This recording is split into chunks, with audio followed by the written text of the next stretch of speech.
I recently did some videos on using Google Gemini to create an explosion kind of sound for a JavaScript program that I've been working on. Unfortunately, I got some really good success early on. Google Gemini spit back a function for me that did a lot of what I wanted to do. It went out and scoured the documentation on the internet, came up with a very reasonable assumption, but it wasn't quite where I needed it to be, so I had to do quite a bit of debugging into it. And so I was trying to describe my process of doing that, and I broke that up into 3 different videos. I think the first one I was able to get a sound out, and it was kind of tonal in nature, but I don't remember if I was able to terminate the sounds at a regular time. Then on the second one, I was able to get more of a more noisy type sound, if I remember correctly. I may not remember all these videos exactly, but the sound was more explosive, like, I guess, a little in a way. But on this third one, I was working on the delay, and there was a problem there. I mean, the fading. For whatever reason, I had trouble getting the sounds to fade. So this last video is basically me trying to wrap up all the finishing edges on these other 2 videos that I'd done previously to conclude where I actually finally got the finished sound. So without that, from now I'll just go on into the actual nice. I'll go into the actual tutorial, I guess. This linear ramp to value at time, that isn't working for some reason. And I can't figure that out. We're saying we want we want the volume to ramp down to 0 by the time we cut it off. Here, I think in the set timeout timer, it's in milliseconds.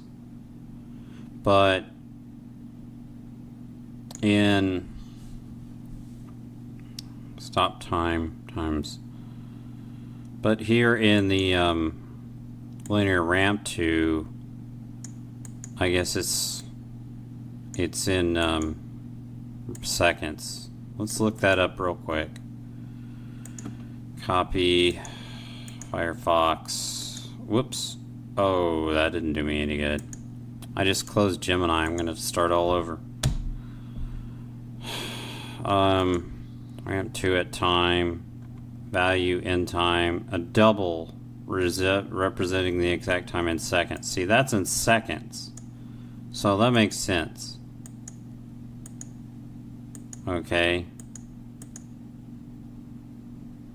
But since we closed Gemini, let's just go ahead and take this whole thing. Anyways, yeah, so we got one. This is in milliseconds times 1,000, and then this is in seconds. So that's why we don't need to multiply by 1,000. But since we closed Gemini, let's just go ahead and copy this whole mess. All right? And let's go ask ChatGPT. Oh my goodness. Wait a minute. Go to Bing. Hopefully we won't get a bad commercial, right? Let's go over to Bing, because we're like, something ain't right. In the following function, the sound is played and cut off, but the volume doesn't ramp down, whoops, down by way of the, what is that? What is that? Linear ramp to value at time function. Oh, that's going to be hard to remember. Linear ramp to value at time function.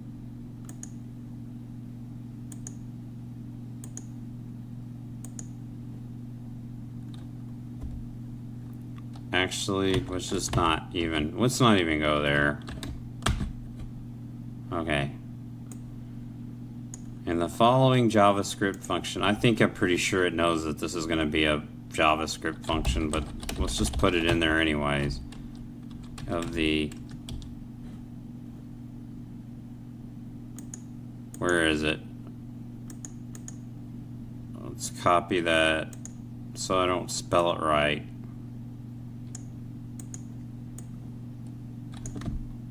Let's just say this.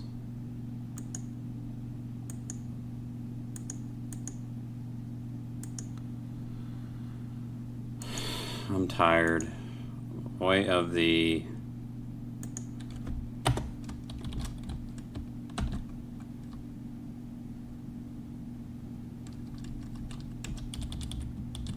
statement.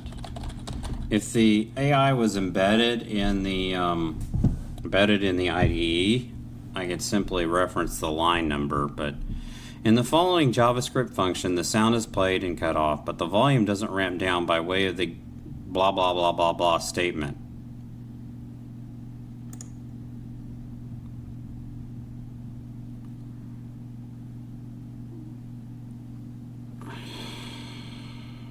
Okay, whatever.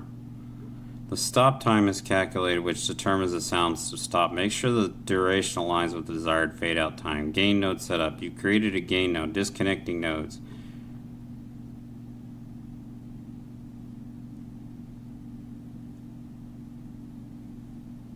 Wait a minute. No, I didn't comment out the set timeout function. I commented out one of the set timeout functions. So that's not very helpful. I'm not sure Bing knows what it's talking about. It was better when I shouldn't have closed Gemini like that, but it was an accident. So, let's go back here. Where was the question asked?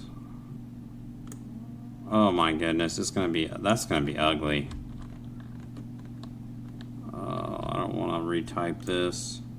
What's this? Edit? Copy? Okay.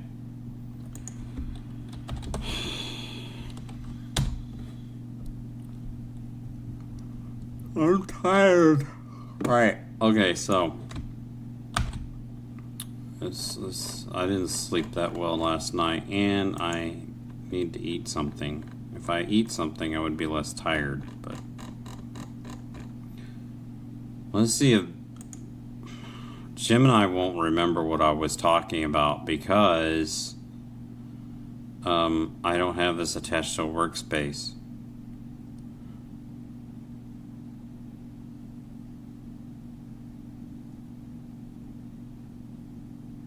Stop time variable defines the moment when the sound should be completely cut off. However, requires two arguments, the gain value for silence and the time when the value should be reached. In your code, setting duration to stop time means that the gain will reach 0 at the exact moment the sound is cut off, resulting in an abrupt stop rather than a fade out.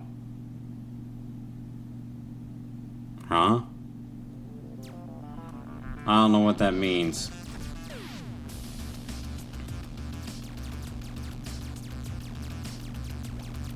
Any operations happening after the linear that might be interfering. Change the second argument to a time slightly before stop time, so to ensure gain reaches 0 before the sound is cut off, creating the fade out effect.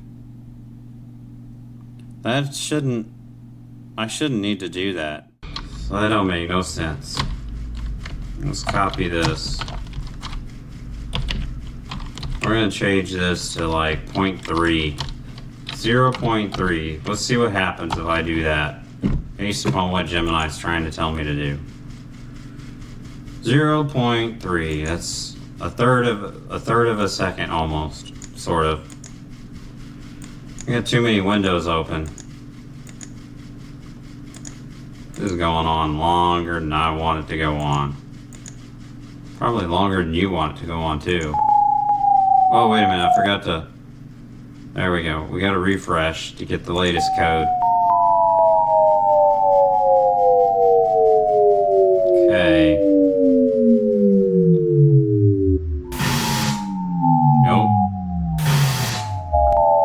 It is not. It's not ramping out for some reason, and I don't know why.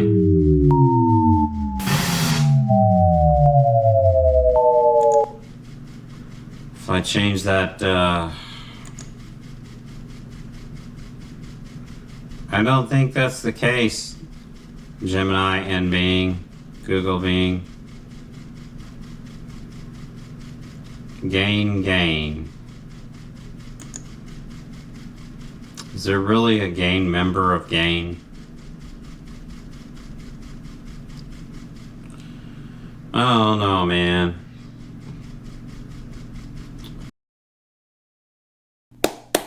Okay, things didn't quite work out. I went and got some food to eat. I got a nap, and I wound up making some massive changes. I don't know what in the world was going on, but one of the things, this is not related to the quality of the code that ChatGPT or Google gave me back, but one of the things I was doing is I was declaring the audio on one of my audio contexts when the document was started up. Apparently that you're not supposed to do that, so I was getting a warning about it. Alright, well, I got rid of that, and I put it in when the user clicks on the button to start the program. That's when the audio on context gets started. But let's see here. Make bomb. Another thing I did is I tried changing the oscillator to where I was having one single oscillator. And one thing that I'm really bad about sometimes is that my global variables, I don't prefix them with G underscore. I'm not a big fan of Hungarian notation, but in this particular case, it might be useful because global variables are scattered all over in this program. So just make sure that I know that there is a global audio context. So that's not a big deal, but yeah, okay. I went and forgot to update the header of this file to indicate that Gemini and ChatGPT had helped me some, right? But let's see, what do we got here?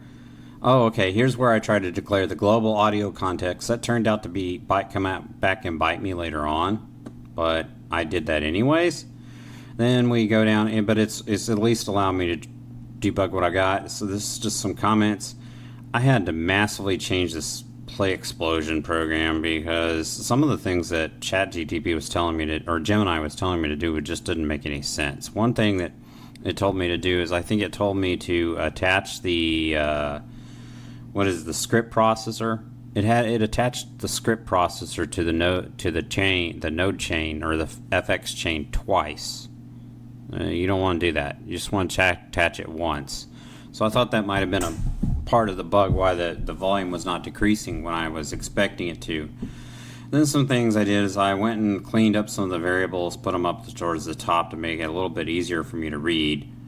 But the main thing was it was asking me to do that node chain thing twice, but then there was another problem, and I don't think this is by any part a problem with ChatGPT or Gemini, but I tried two different browsers and I could not get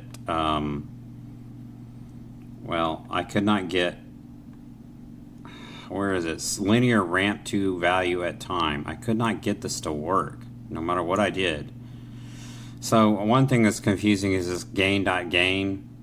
Well, it's gain node and the gain inside the node. So I changed that to gain node. I changed the gain node to make things a little bit easier to read.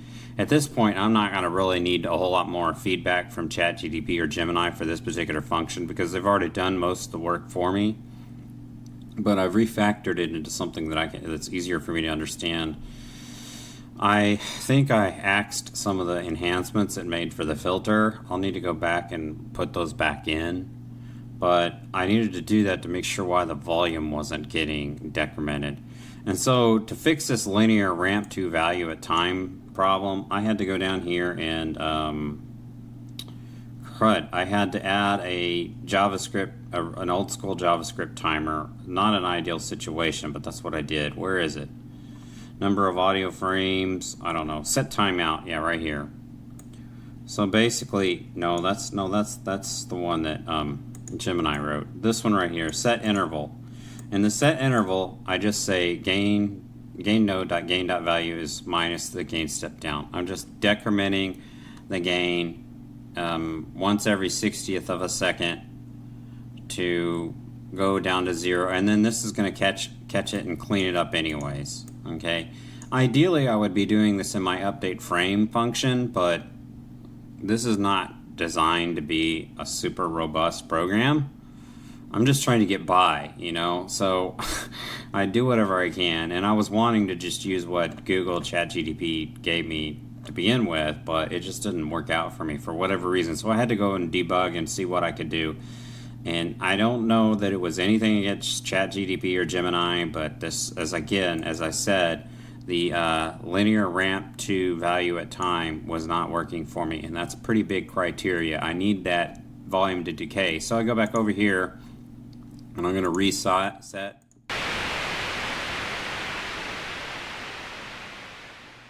And you can hear the volume fading out. And the same thing for edge.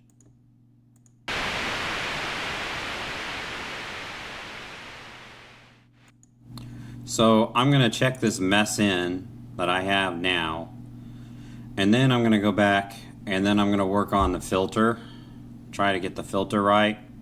Then I'm going to try to normalize the input that's going in, because right now what I'm doing is oh crud, where is it? Play explosion. Let's go back. Oh, there's too much on the screen at one time. Another thing, the IntelliSense in this Visual Studio Code is lousy. It's just horrid. Compared to C# and Visual Studio, it's just pathetic. Of course, I'm in GNU Linux, so I can't run Visual Studio, but I'm just appalled at how bad this is. I can't even go to definition to find things. So I'm going to go, I added a map file because I was getting a map file error on svg.min.js. It's not related to what we're doing today, but yeah, play explosion. I meant for this to be a lot cleaner, but it just turned out being a mess.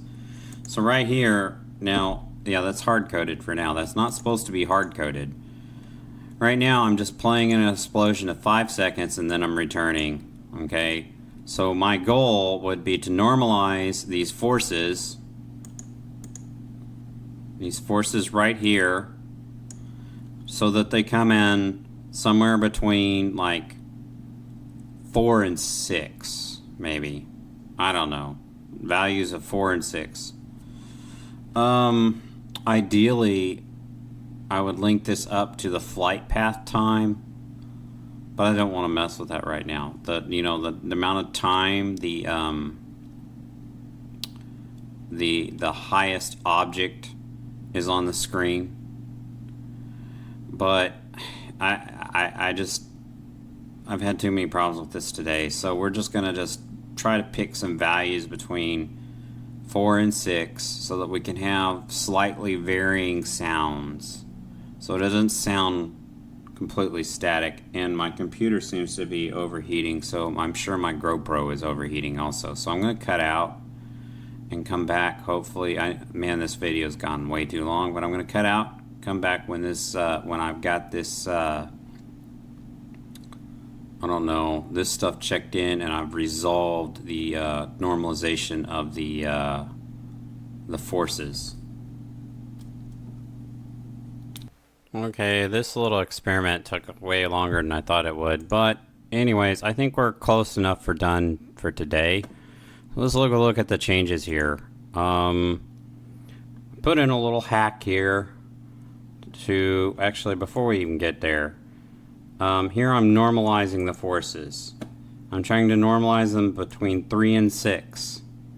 Minimum value is 3, maximum value is 6. In general, these numbers correspond to the amount of seconds that the sound will play. It just happened to work out that way. I would ideally, as I said, map it to the amount of the flight path, the amount of time that the object was in flight in the sky, but I don't want to get that detailed right now.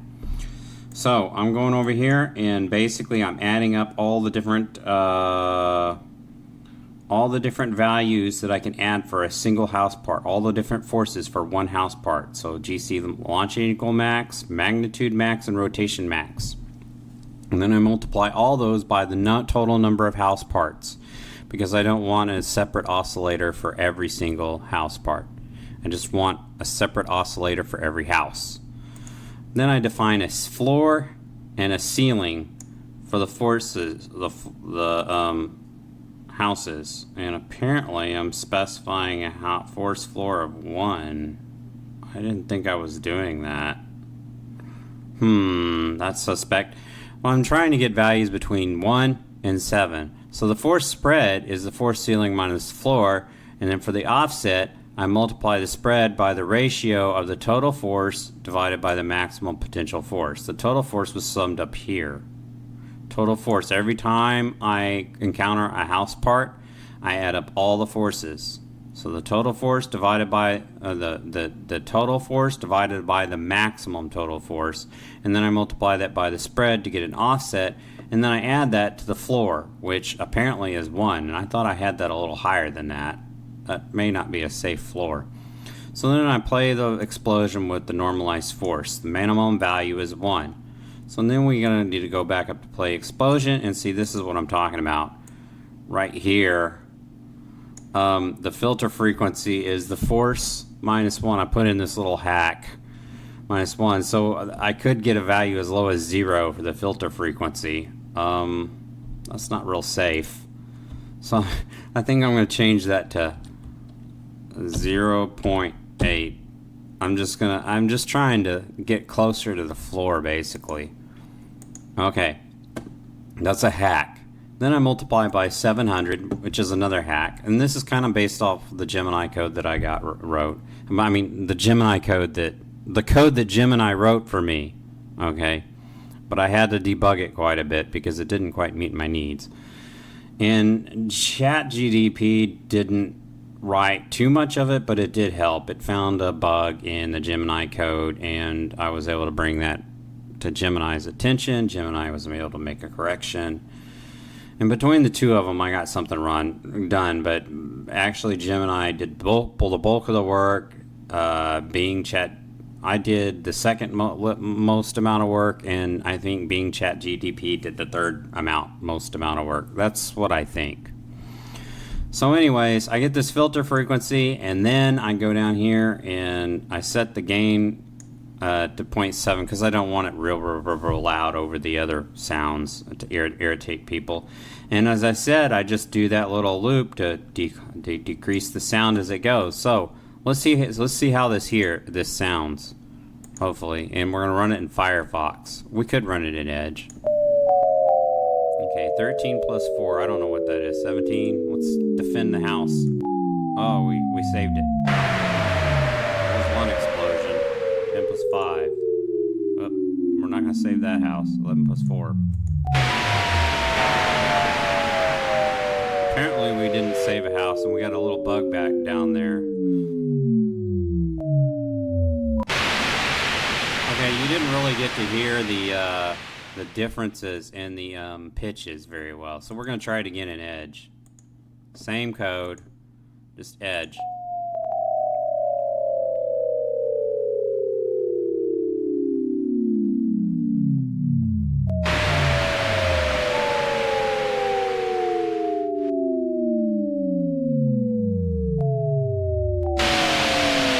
Did you hear that? That sound was a little bit higher pitched than the others.